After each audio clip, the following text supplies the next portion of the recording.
მოგესალმებით მეგობრებო. ეს ამონათორმეტი ჩანელია და მე დღეს ზონა 51-ის შესახებ მოვიყვებით. I can't stop the love we made.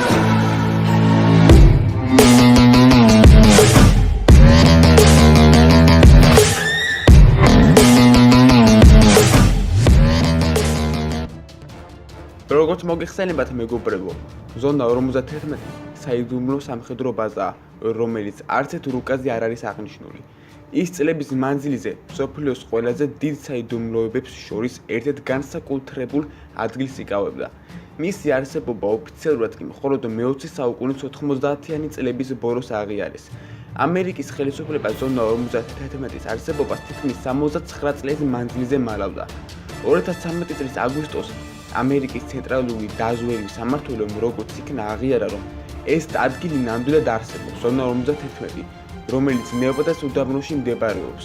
მსოფლიოში ერთ-ერთი ყველაზე მკაცრად დაცული ბაზაა. მის შესახებ ლეგენდები ოდითგანვე დადიოდა.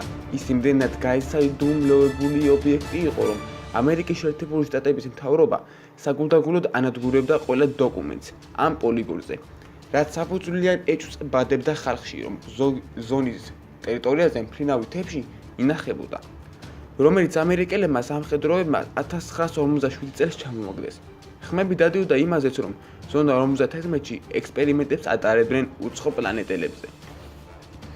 გზა, რომელიც ზონა 51-დან მიდის, ყოველთვის ცარიელია. 100 კილომეტრზე მეტი მანძილის გავლისას არც ერთი დასახლებული პუნქტი არ არის. იქ არც მიმართულების მაჩვენებელი აბრებია, არც რაიმე სხვა ნიშანი. ეს ადგილი შეზღუდული ფრენების რაიონშია მოხვედრილი და მხოლოდ საჰაერო სივრცე არ კონტროლდება. ბაზას 114,000 ჰექტარი ფარდობი უკავია. აკრძალული სამხედრო ტერიტორიის სიახლოვეს ნარინჯისფერი ბოძებია, რომელსაც ძნელად თუ შეამჩნევს ადამიანის თვალი. გზიდან მას მთები ეფარება. ბაზას 15 კილომეტრის რადიუსში გარშემორტყმული აქვს რკინის დამცავი ღობე. სამხედროები აკონტროლებენ ყველაფერს, საერთო გზასაც კი. ნებისმიერი მანქანა, რომელიც ლეიკ-როუდის ტრასაზე გადაადგილდება, კონტროლის ქვეშაა. ელექტრომაგნიტური ხელსაწყოები აგზავნიან ნიშანს დაცვის პოსტებზე და აწვდიან ინფორმაციას იმის შესახებ, თუ საიდან მოდის მანქანა, რა სიჩქარით მოძრაობს და ასე შემდეგ. ერთ-ერთი ასეთი დაცვის პოსტი ბაზიდან 20 კილომეტრის დაშორებით მდებარეობს. ეს ზონა 51-ის საზღვარია.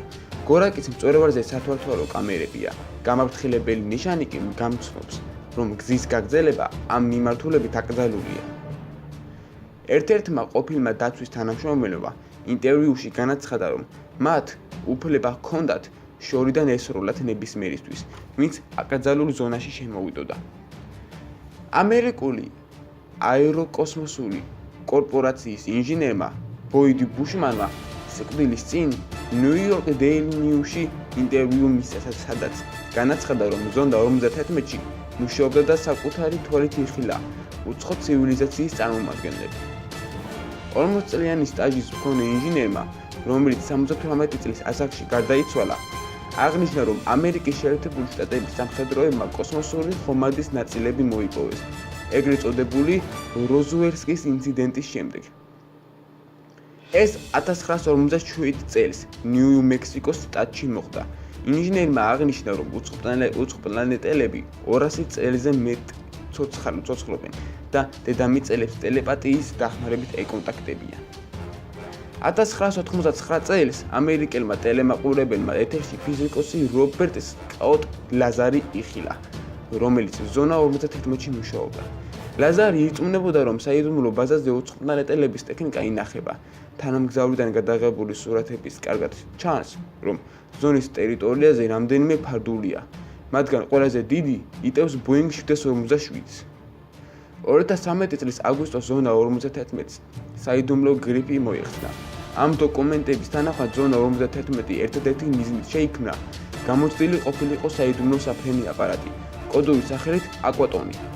ასე ეძახდნენ ცივ ომის დროს თვითმფრინავ უორს, რომელიც შექმნილი იყო საბჭოთა კავშირის დაზვერვის მიზნით. მაშინ, როდესაც ნიკიტა ხრუშჩოვი თავისი ატომური ქვეყნით ტრაბახობდა. ამერიკის ბომბდამშენები ადვილად ხელმისაწვდომები იყვნენ რუსული რაკეტებისთვის და დაზვერვა ჩვეულებრივი თვითმფრინავებით იმ ტრის ტერიტორიაზე ძალიან სარისკო იყო. ამიტომ სასაიდუმლო პროექტი აკვატონი შეიქმნა. იმისათვის რომ შესაძლებელი ყოფილიყო მიუწვდომელი ადგილების დაზვერვა, საბჭოთა საჰაერო დაზვერვის შეუმჩნევლად. ჯაშუს აპარატს დამატებით დამონტაჟებული ჰქონდა 300 კილოგრამზე მეტი უახლოესი ფოტოგრაფიული მოწყობილობა. ამ თვითმფრინავის გამოსვლისთვის ამერიკის დაზვერვას სჭირდებოდა იზოლირებული ტერიტორია. ეს უდაბნო კი იდეალური ბუნებრივი აეროდრომი იყო. ყველა თანამშრომელი, რომელიც შერჩეული იყო ზონდა 51-ისთვის, მუდმივი ყურადღების ქვეშ იმყოფებოდნენ. უსაფრთხოების ნორმები უმკაცრესი იყო. საიდუმლოს უზრუნველყოფისა და მისი რეალური დანიშნულების დასაფარად ამერიკის დაზვერვამ შექმნა ლეგენდა.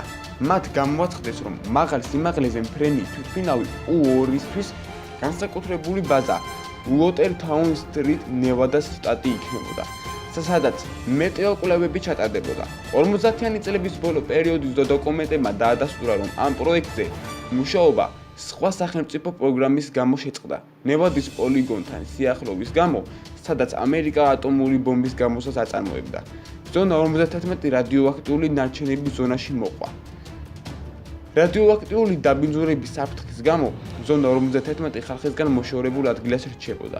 ამ შესვენების მიუხედავად ამერიკის ცენტრალურმა დაზვერვამ ახალი პროექტი წამოიწყო, რომელმაც ზონა 51-ის მომავალი განსაზღვრა. ეს იყო პროექტი ცისარტყელა. 50-იანი წლების ბოლოს მტრის ტერიტორიაზე შეუმჩნევლობის მიღწევა მხოლოდ მაღალ სიმაღლეებზე ფრენით იყო შესაძლებელი. ამერიკის დაზვერვის სამსახურის პროექტი ჩაიშალა, როცა რუსეთის რაკეტამ U-2 ჩამოაგდო. პილოტი ფრენის გარი უპუელი გახდათ. ამერიკის დაზვერვაში იცოდნენ, რომ რუსეთის სარაკეტო ტექნოლოგიები აგრძელებდნენ განვითარებას და სავსებით შესაძლებელი იყო ისეთი თვითმფრინავი ჩამოაგდოთ, როგორიც U-2 იყო. ახალი საიდუმლო პროექტი კოდური სახელწოდებით ცისარტყელა მოწოდებული იყო, შეიქმნა კამუფლაჟი U-2-ისთვის.